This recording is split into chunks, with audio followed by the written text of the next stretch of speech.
Okay, so this PC right here has a Ryzen 5 5600 and the motherboard is the B550 Aurorus Elite from Gigabyte, along with 16 gigabytes of T-Force Delta RGB RAM, stored with a 1TB silicon power NVMe, powered by an MSI Mag 550 watt bronze power supply. And then to make it a gaming computer, we have an RTX 4060.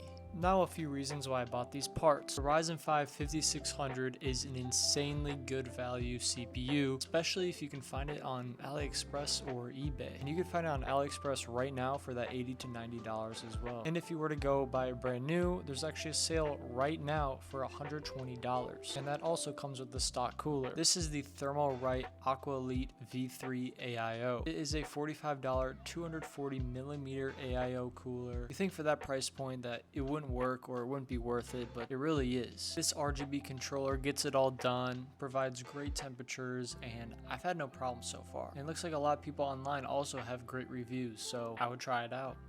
Now with the motherboard, we have the Gigabyte Aurorus Elite, that's how you pronounce it, B550 motherboard. This one I got on AliExpress. This motherboard cost me about $80, I believe. I mean, for that price, it's a great option. Most B450 motherboards are around that price range, and this one provides everything you need, plus a little bit better. Next, we have what is currently not lit up, the T-Force Delta RGB CL16 3200 megahertz RAM. Now, this is a pretty basic kit. It is aesthetically pleasing, and that's why I chose it. I did get it for cheaper than normal, but I would normally recommend finding just the cheapest RAM you can get at the moment, usually between $30 and $35. Next is a silicon power 1TB NVMe. Now honestly, just go with whatever's cheapest for you. This is the cheapest for me, and it seems to be quite a lot. It has decent speeds, and it's really just good enough for this budget. If you want faster speeds, I would look into that. And I do recommend getting at least 1TB. If you're selling or if you're buying, you're gonna want it. Now let's move on to the 4060, and I normally actually wouldn't recommend it, and the reason why is because it's not worth the price point. If you do get it, make sure you're getting a good deal. I'd recommend $250 for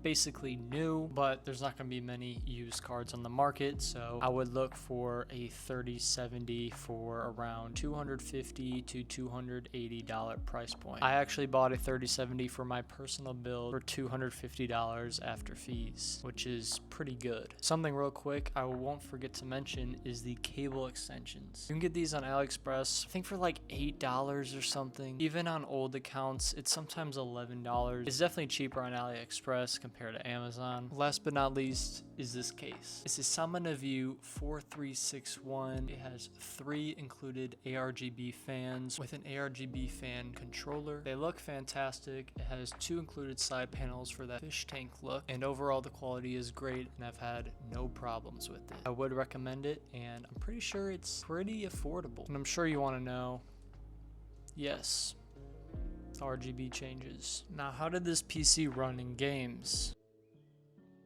With everyone's favorite game, Fortnite ran at over 200 FPS in performance mode, and then with ray tracing plus DirectX 12, it was around 140 plus FPS.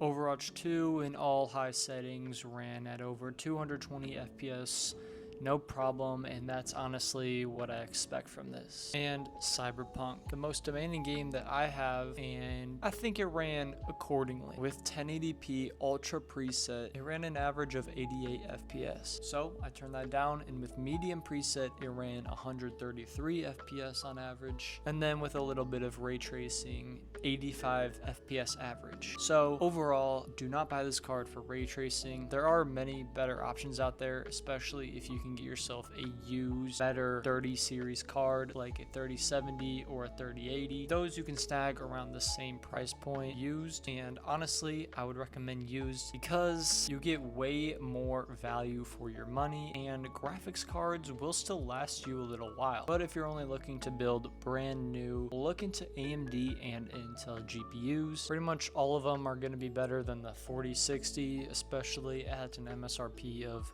$300. But the rest of the components are definitely worth your money. This PC cost me around $700 and it will cost you around $800. Anyways, I've sold this PC, so make sure you stay tuned for a flipping series.